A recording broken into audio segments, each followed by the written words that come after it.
Assalamu alaikum students. Today we will start exercise number 3.4 of chapter number 1. Before starting exercise, we have to clear the concepts of some theorems. Theorem of invertendo, theorem of alternando, theorem of componendo and theorem of dividendo. सबसे पहले हम theorem of invertendo देखते हैं.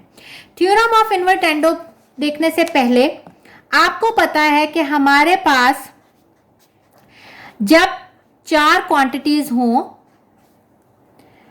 A B C D और आप इसको proportion के form में लिखें तो आप उसको कैसे लिखते हैं?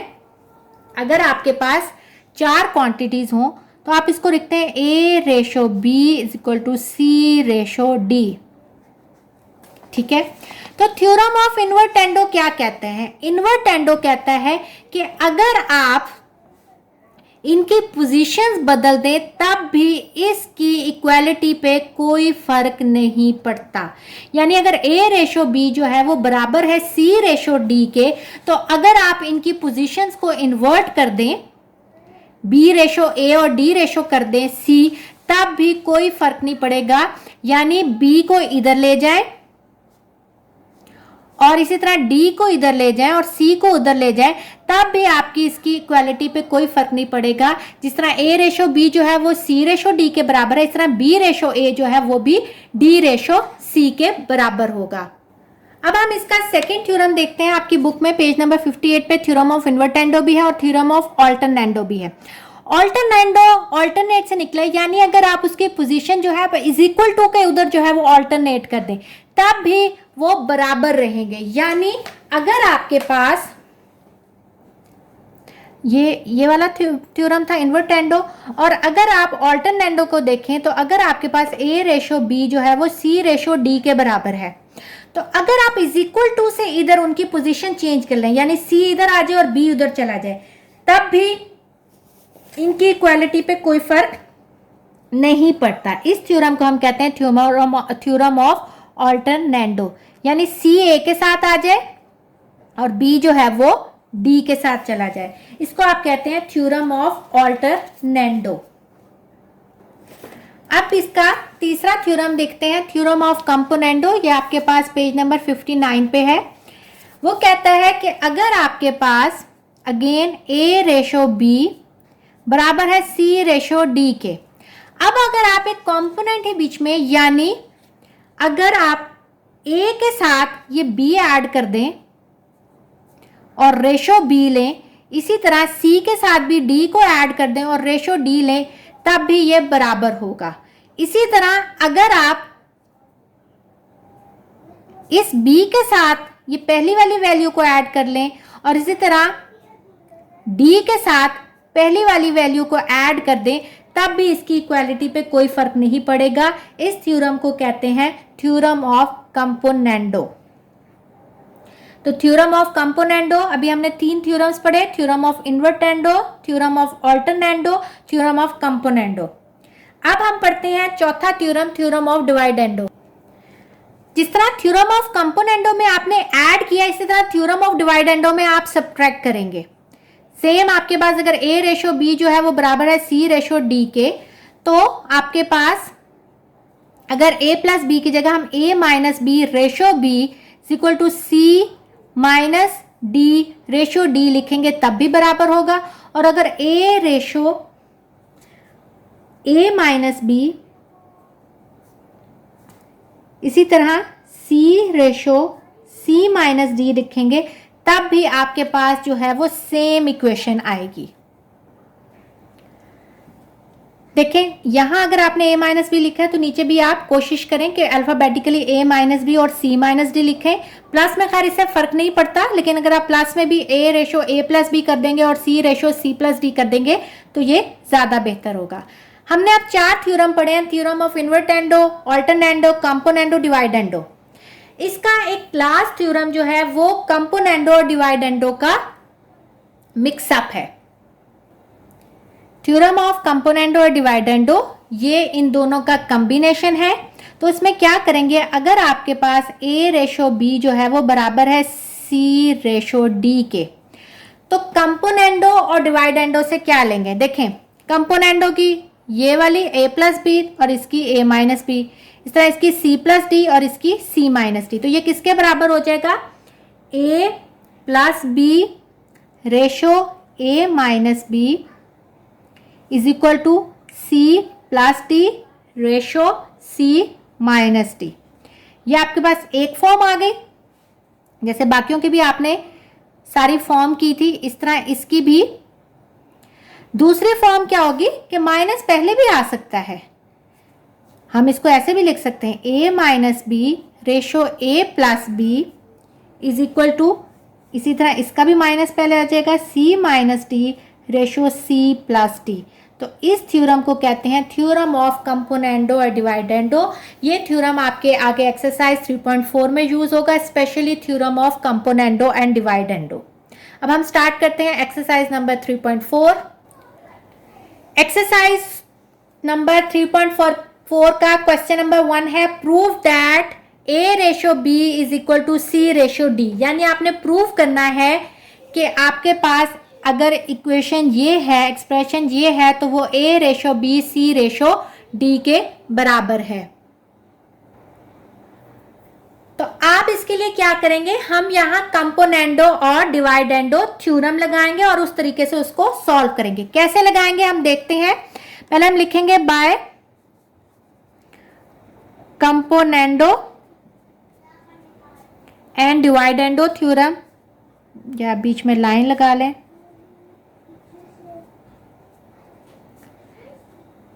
यानी जो इनका मिला के था ये वो वाला थ्योरम है जो उनका कॉम्बिनेशन था, componendo dividendo theorem.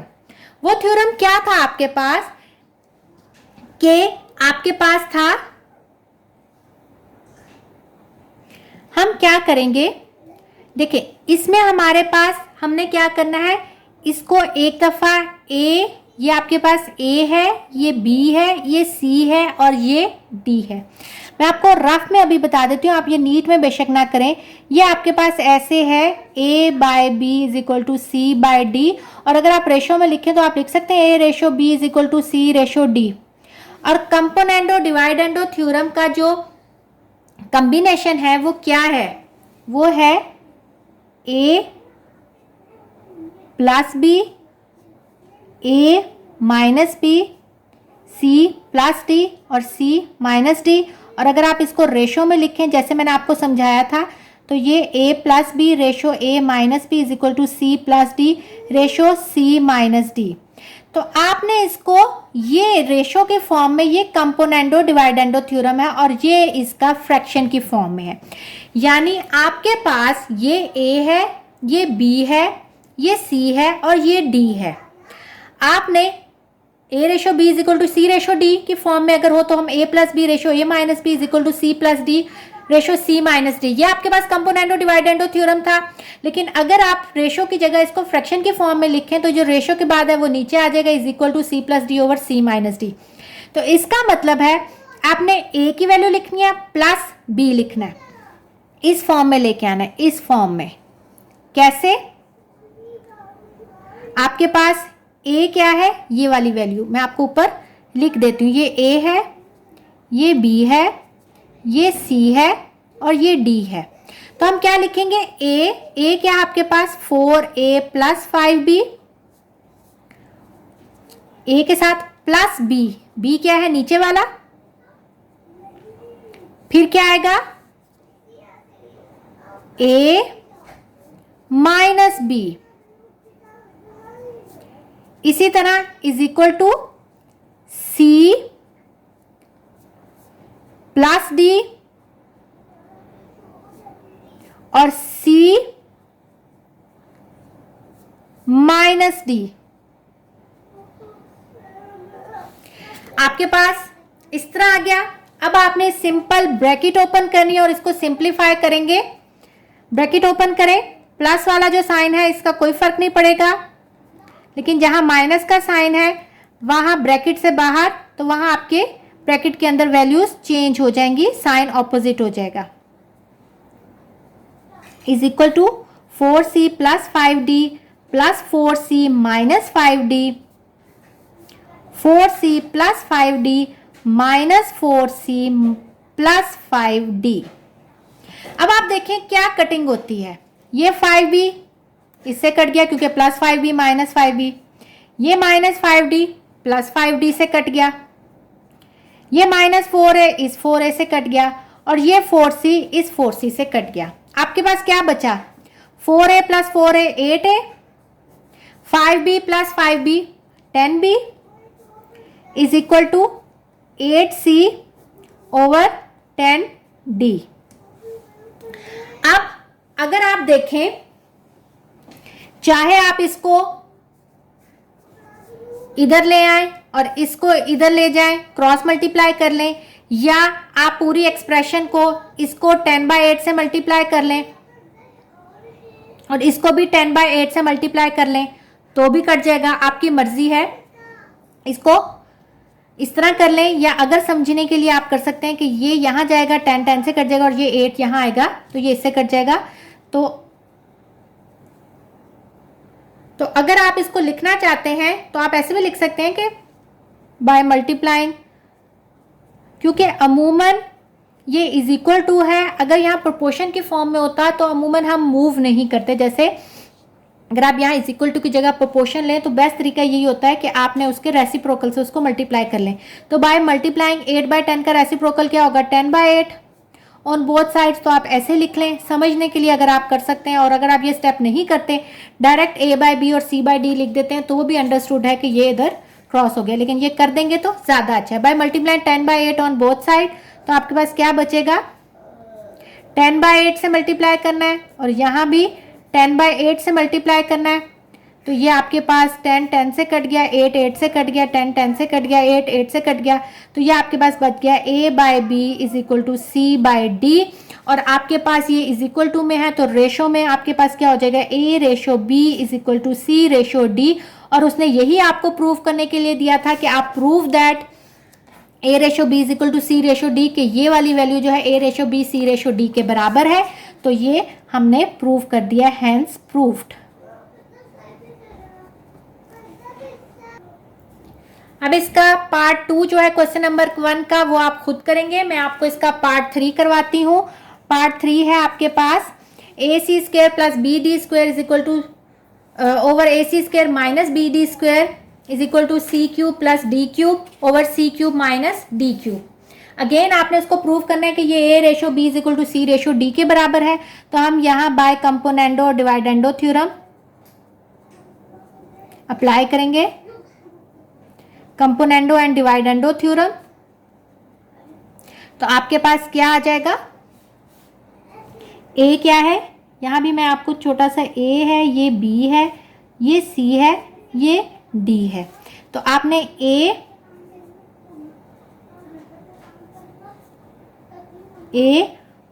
Plus b लिखना है, b या नीचे वाला, और नीचे a माइनस b लिखना है, a माइनस b। इसी तरह c प्लस d लिखना है और नीचे c माइनस d लिखना है। ठीक है। और अगर आप कंपोनेंडो डिवाइडेंडो थ्योरम लिखना चाहते हैं कि ये a plus B over a minus B और a plus C plus D और c माइनस डी है, तो आप यहाँ लिख सकते हैं कि आपके पास, अच्छा मैं आगे लिख देती हूँ एज वी नो दैट, आप लोगों को ताकि याद रहे।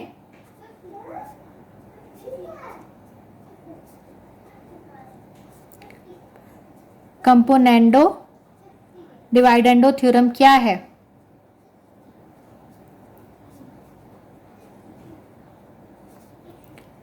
a plus B over a minus B बराबर है c plus D over c minus D. तो मैंने उसी फॉर्म में अरेंज किया।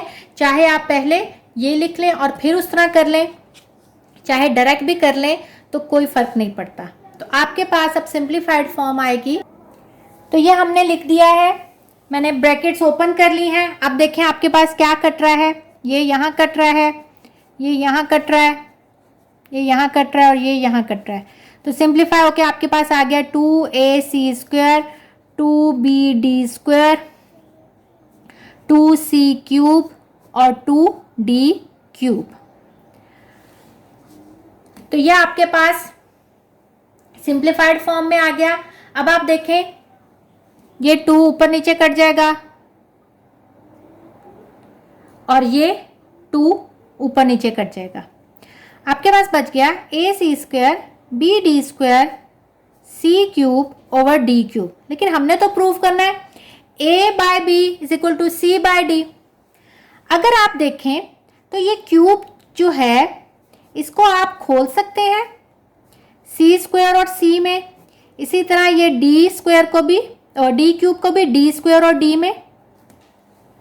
अब अगर आप बोथ साइड पे मल्टीप्लाई करें इसका रेसिप्रोकल यानी d square over c square d square over c square, तो ये कट जाएंगे। Multiply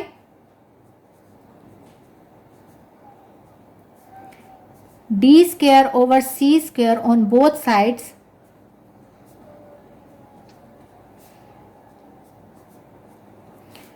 ac square over bd square into d square over c square is equal to c square c over d square d into d square over c square. ये d square इससे कट जाएगा, ये c square इससे कट जाएगा, d square इससे, c square इससे। तो आपके पास क्या बच गया a by B is equal to c by D या a ratio b is equal to c ratio d। और तो ये आपके पास ये भी प्रूव्ड हो गया।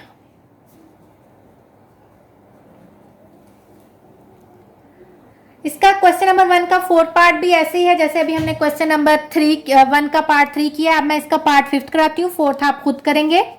ये अब आपके पास बजाय फ्रैक्शन के उसने आपको रेशो की फॉर्म में दिया हुआ है, तो कोई फर्क नहीं पड़ता, आप इसको फ्रैक्शन की फॉर्म में लिख लें।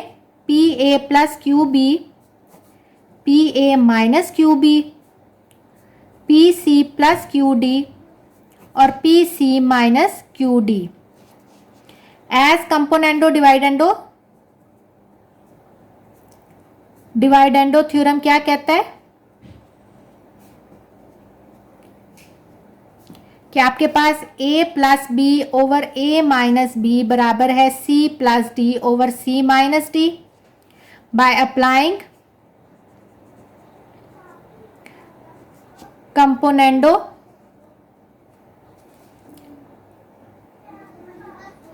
डिवाइडेंडो थ्योरम।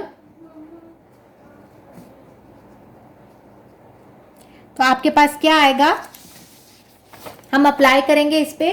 आप देखें यहाँ अगर आप अपनी आसानी के लिए लिखना चाहते हैं तो ये a है, ये b है, ये c है और ये d है। तो आपने a प्लस बी और a माइनस बी लिख लेंगे तो आपके पास आएगा P A plus Q B plus P A minus Q B, P A plus Q B minus P A minus Q B is equal to P C plus Q D plus P C minus Q D, P C plus Q D minus P C minus Q D. Bracket open करेंगे, P A plus Q B plus P A minus Q B, P A plus Q B minus P A plus Q B. इसी तरह यहाँ भी P C plus Q D plus P C minus Q D, P C plus Q D minus P C plus Q D. अब आप देखें क्या क्या cut रहा है, ये कट रहा है, ये कट रहा है, ये कट गया, ये कट गया। आपके पास क्या बचा 2pa over 2qb 2pc over 2qd। 2 ऊपर नीचे कट गया, आपके पास क्या बचा P A over Q B is equal to P C over Q D. देखें आपके पास यहाँ P और Q फालतू है, तो इसका मतलब अगर आप मल्टीप्लाई करें इसका रेसिप्रोकल P और Q का यानी Q ओवर P, तो multiply Q by P on both sides, तो आपके पास क्या बचता है, P A Q B into Q over P is equal to P C over Q D is equal to Q over P. Q Q से कट गया, P P से कट गया, पी पी से कट गया, क्यू क्यू से कट गया, तो ए बाय बी जो है वो आपके पास हो गया सी बाय डी, और ए रेशो बी जो है वो सी रेशो डी के बराबर हो गया। तो आपने हैंस इसको प्रूव्ड कर लिया। इसका 6 पार्ट करते हैं क्वेश्चन नंबर 1 का, A plus B plus C plus D, A plus B minus C minus D. अब देखें आपके पास ये फिर भी 4 वैल्यूज है, लेकिन ये फिर भी पूरा ए होगा, ये बी होगा, ये सी होगा, ये डी होगा। तो आप इसकी जनरल फॉर्म पहले लिख लेंगे as componendo dividendo theorem is,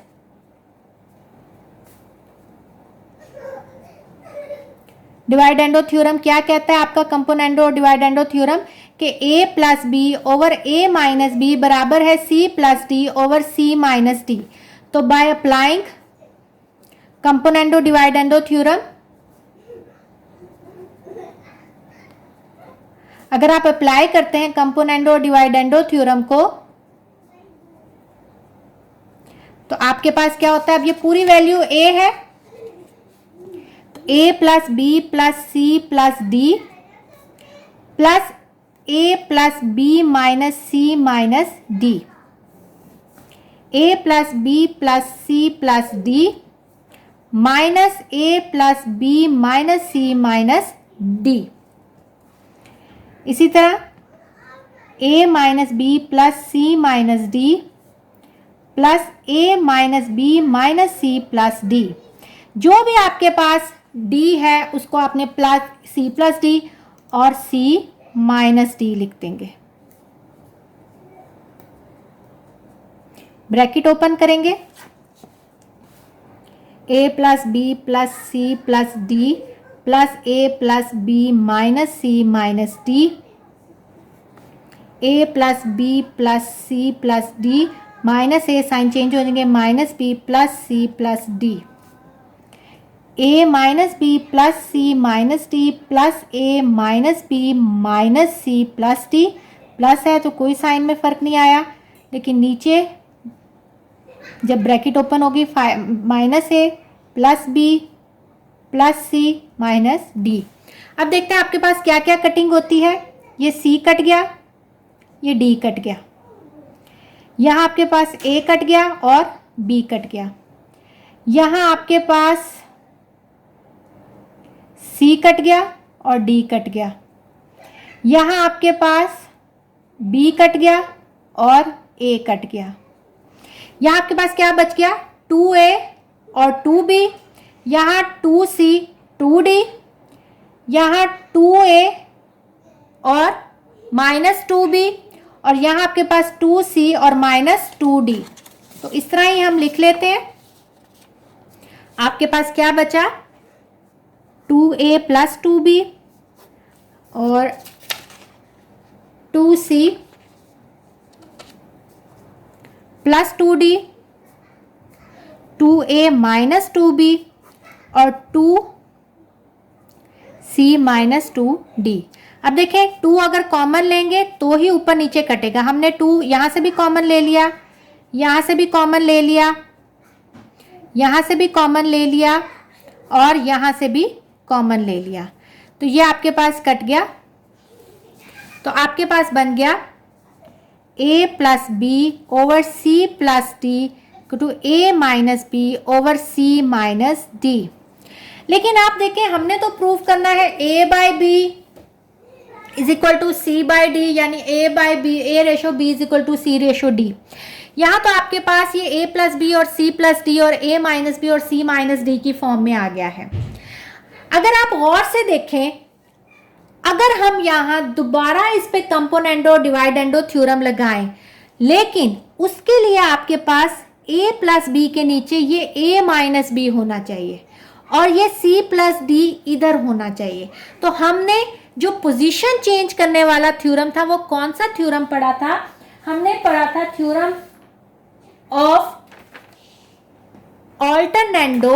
ऑल्टरनेंडो theorem में आपने क्या पढ़ा था कि अगर आपके पास यहाँ a बाय c हो फर्ज करें और b बाय d हो तो आप इनकी पोजीशन यहाँ चेंज कर दें। इसको हमने कहा था ऑल्टरनेंडो थ्योरम, यानी a c b ratio d, तो ये a रेशो b और c रेशो d में हो सकता है। तो अगर हम यहाँ पहले ऑल्टरनेंडो थ्योरम लगाएंगे और फिर अगेन इसको कंपोनेंडो डिवाइडेंडो थ्योरम लगाएंगे ताकि ये आपके पास सिंप्लीफाइड फॉर्म में यानी a by b is equal to c by d की फॉर्म में प्रूव हो जाए। तो हम लिखेंगे पहले बाय ऑल्टरनेंडो थ्योरम से क्या हमें पता चला कि इसकी ये यहाँ आ जाएगा और ये यहाँ a plus B, a minus B, c plus D over c minus D. अब देखें आप दोबारा इस पे कॉम्पोनेंडो डिवाइडेंडो थ्योरम लगाएंगे तो ये सिंप्लीफाई होगा। अगेन बाय अगेन अप्लाइंग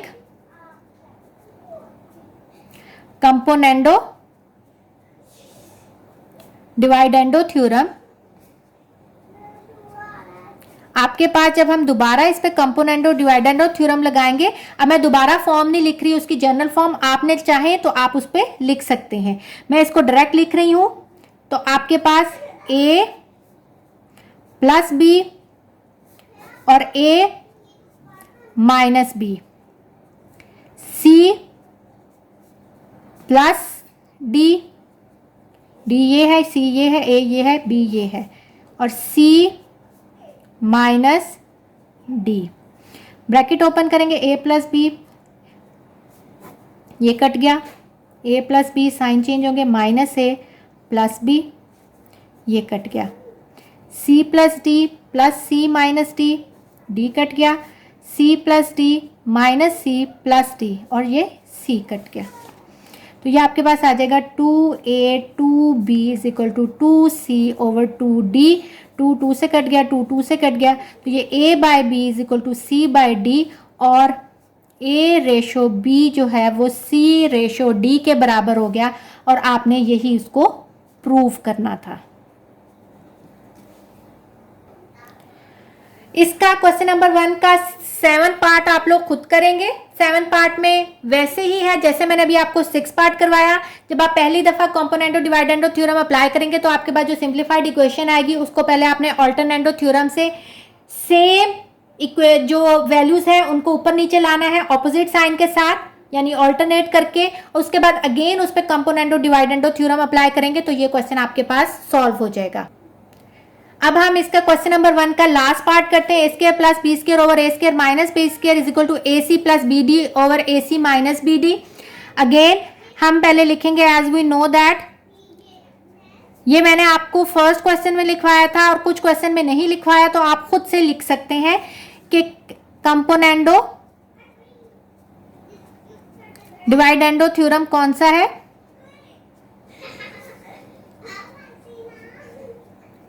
क्या है? a plus B over a minus B जो है आपके पास बराबर है c plus D over c minus D. So by applying componendo dividendo theorem, componendo dividendo theorem अगर हम अप्लाई करेंगे तो क्या हो जाएगा, ये आपका a है, ये b है, ये c है, ये d है, तो a square plus B square, A square minus B square, A square plus B square minus A square minus B square. इसी तरह c प्लस डी, c लिखेंगे पहले, प्लस d लिखेंगे, फिर c लिखेंगे और माइनस d लिखेंगे। ब्रैकेट ओपन करेंगे, A square plus B square plus A square minus B square, A square plus B square minus A square plus B square, A C plus B D plus A C minus B D, A C plus B D minus A C plus B D. ये इससे cut गया, ये इससे cut गया, ये इससे cut गया और ये आपके पास इससे कट गया। ऊपर आपके तो आपके पास आ जाएगा 2a² 2b², 2ac 2bd। 2 2 से कट गया, 2 2 से कट गया। आप इसको खोल के लिख सकते हैं a b ac और bd। यहां देखिए आपके पास a और b फालतू है, यहां भी a और b फालतू है, तो इसका रेसिप्रोकल क्या होगा? By multiplying b over a on both sides. तो आपके पास क्या आएगा? b ओवर a को दोनों साइड्स पे अगर आप मल्टीप्लाई करेंगे तो आपके पास ये कट जाएगा, b से कट जाएगा, a से कट जाएगा, ये b इस एक b से कट जाएगा, a से कट जाएगा। आपके पास आ जाएगा a over b is equal to c over d।